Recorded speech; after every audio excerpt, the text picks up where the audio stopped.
World of Warcraft is not just a short adventure to be enjoyed and discarded. It is a journey. A journey that takes you across kingdoms, through dungeons, introduces you to new friends, and new rivals. It is a journey so powerful that you can't help but think about it, even years later. But unfortunately, all journeys must come to an end. Eventually, you will have experienced all it has to offer, or everything you care to experience anyway. So what happens then?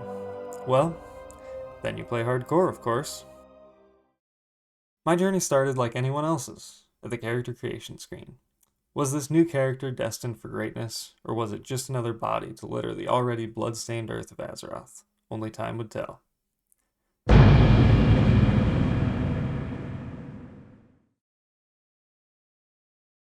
Loading into the world took some getting used to. It had been a long time since my big cow fingers had cast a lightning bolt. Much of the starting zone was spent getting reoriented with the world of Azeroth, remembering add-ons, quests, and figuring out a plan. I'm thinking that I will probably be going to Durotar pretty quickly, probably after I finish this intro little area, because I'm not a fan of... Wait, okay, I was about to say, where did that belt go? I'm not a fan of Mulgore questing. I love the zone, but questing is a whole different story. It's very uninteresting, and I have grown up in Durotar. It is where I belong. Elder belt, holy cow. Gaining my footing in the world once again didn't take much time, nor did building my collection of belts, apparently.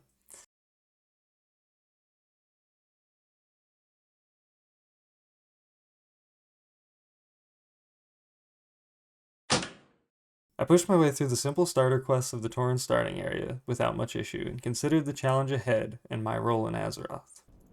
I would really like to tank a dungeon, like Ragefire Chasm or something. I mean, I know that those ones are pretty simple, so it shouldn't be an issue. I tanked all the way up to Maradon on a Shaman before, so I know that it's possible. It's slow when you get up into like level 40, 50 area, and I have off-tanked at level 60, but it's... I don't know. At that level, you just start taking so much damage. You run out of mana so quickly. Like, there's just so many downsides to it. It's kind of not worth even trying to tank at that level. But maybe, maybe I'll become crazy enough to do it. I'm honestly not much of a tank in general. I'm usually just a DPS, but I like doing stuff that people say you can't, so tanking a dungeon is right up my alley. As I continued through the Quillbore Gauntlet, I took my time to ensure that I never pulled more than one enemy at a time. Because I would assume a fair amount of people, but they can... Oh, there's 2 mobs in there. Hello. That's fine. But I would assume that... Where was I going with that? I would assume that there's going to be less and less people every time TBC gets re-released. I never played it the last time, because that was actually when I was getting back into my vanilla kick. I hit level 60 on my Shaman in vanilla in Classic just after TBC came out, and I wasn't going to pay to have my character transferred to TBC realm, so I played vanilla with the 4 people that were also still playing. We did a dungeon. It took about the entire round to get that to work. Well, after that, I took my time to ensure that I never pulled more than one enemy at a time. After finishing the beginner tauren quests and getting my Earth Totem, I set my sights on where I truly wanted to be, Durotar. This desolate wasteland had been the hub for new adventures for hundreds of my characters and would provide the best odds of survival. As a lowly level 6 shaman, the trek to the brown orcish lands would be a dangerous one. One wrong step could see me viciously attacked by a storm snout, a raptor, a hyena, or even a pesky planesdagger. Despite this worry of imminent danger, I pushed forward. No good adventure is complete without a little bit of risk.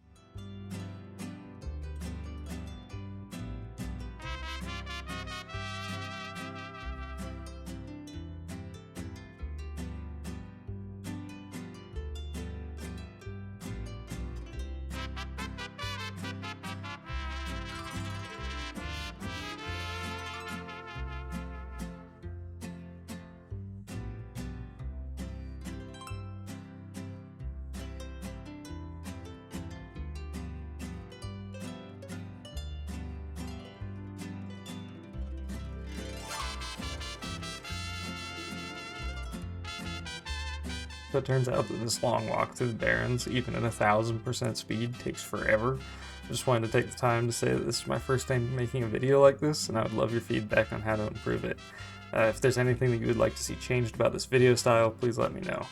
With that out of the way, let's get back to the journey. As I crossed the bridge into the orcish land of Durotar, I let out a sigh of relief. It was good to be home. It was far from Dr. Shaman's home of the rolling plains of Mulgore, but Durotar is my home, where my first journey began and hundreds followed.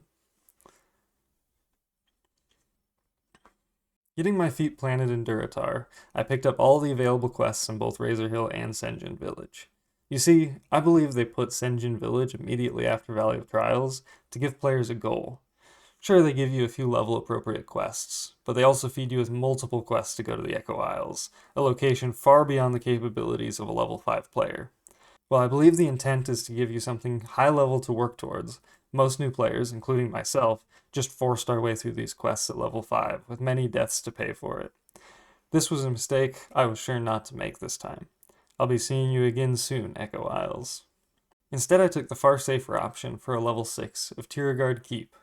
This old Coltiran stronghold is left as only scraps of what it once was, a ruin of what was once a great keep. For a lowly shaman like myself, though, even this ruin could prove to be a challenge. While battling my way into the Coltiran defenses, I ran upon a friendly warlock who gave me a health stone. A free healing item like this could prove quite useful in the near future, even if my current self didn't think much of it. Now I'm at far less risk of dying. Health stone and healing potion. I think I'm invincible now. Not actually, but definitely feels like it. Armed with my healing potion and health stone, I was feeling quite confident. It would take a big mishap to get me killed now. Tiergard Keep was about to be a cakewalk. Approaching the main boss room of the keep, I had no fear. While this room could prove deadly to some, a seasoned shaman like myself with not one, but 2 healing items would have no issues with this room. Okay, yeah, this shouldn't be an issue at all. And healing is also important. Oh, one of those guys is patrolling down there. That's good to know. But yeah, like if this guy were to run quickly, like if there's that small range where NPCs will run away but also not be slow yet. And if they do that, then I definitely want to have a shock prepared. Okay. This is where we'll drop a stone skin. Serve a bit of mana here.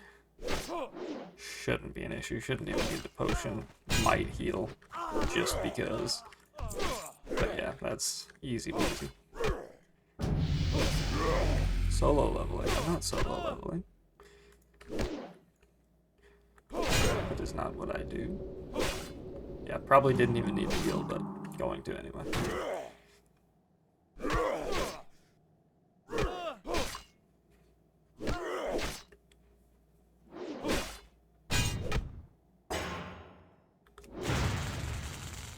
This guy is taking a while. So maybe... Yeah, okay. I think I needed to heal. Well, I guess technically not. I would have had like 50 health left. Isn't there something in here? It's a book. Oh, that's... okay. See, and that's where totems are scary. Okay.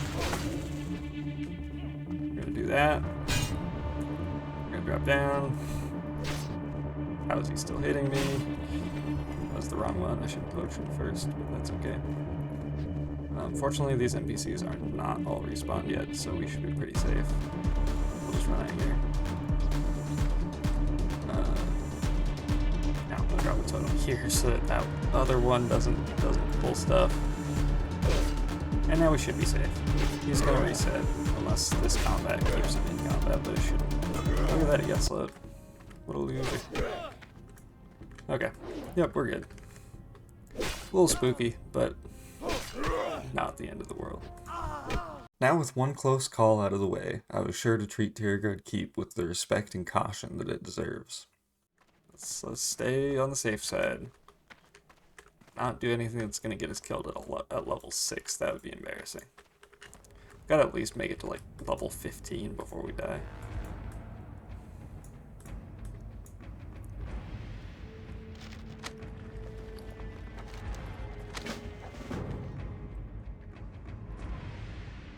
Now I'm going to pause here for a moment. Are there any of you seasoned enough adventurers to know what I did wrong here? I'll give you a hint. Come on. What did I pull? How am I in combat? Oh, it's probably over there, huh? No, I didn't have a totem before, so... Not sure what I'm in combat with. This definitely gets a little sketchy. Oh, right, the mob spawns, and then they're running down. Okay. That's okay, we'll just get out of here. And then we can... There they are. That's a good thing I decided to run. Bye-bye, NPCs.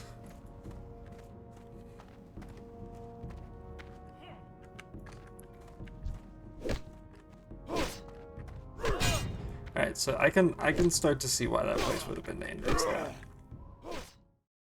With the true danger of Azeroth now fully understood, I decided that it was only right that I move on to the next difficult location of Durotar, the Echo Isles. This remote jungle may not look dangerous at first glance, but as you enter the ruins that stand upon it, you will find yourself surrounded by vicious mother raptors protecting their eggs, Durotar tigers with lust for blood, and many trolls eager to turn your bones into a new piece of jewelry. The hexed and voodoo trolls are dangerous, especially in their large groups, but the worst among them is the Hexmaster Zalazane. The journey into the islands would be dangerous, but simple. Kill trolls, retrieve Zalazane's head, pick up a skull from Zalazane's ritual spot, and while I'm there, I may as well terrorize the local wildlife by stealing raptor eggs and skinning some poor tigers for their hide. While stepping onto the main island, I was given a reminder of the perilous adventure I would soon be facing. A few steps from where I was standing, a fellow player met his doom. After seeing the announcement of this player's death, I took a very careful approach to Zalazane's camp. Staying on the outskirts and picking off trolls from the sidelines was my approach. I really burned my mana there, that's not smart. We need to preserve. Look at that, another potion, holy cow. Once it came time to defeat Zalazane himself, I used the climbing skills that tauren are known to be gifted with. How else do you think they built their home at the top of Thunder Bluff? To climb the hill next to Zalazane's ritual location and wait patiently for the attack. As expected, this silly Hexmaster fell straight into my trap, and his body fell to the ground shortly thereafter. Why are you constantly behind me? That is not very cool. I want to be behind you. Well, I just want to turn you this direction. Sorry, missed the amount there. That's okay, I think I'm happier to have him heal than to have him shrink me. I don't know why I wasted that there. That was pretty pointless.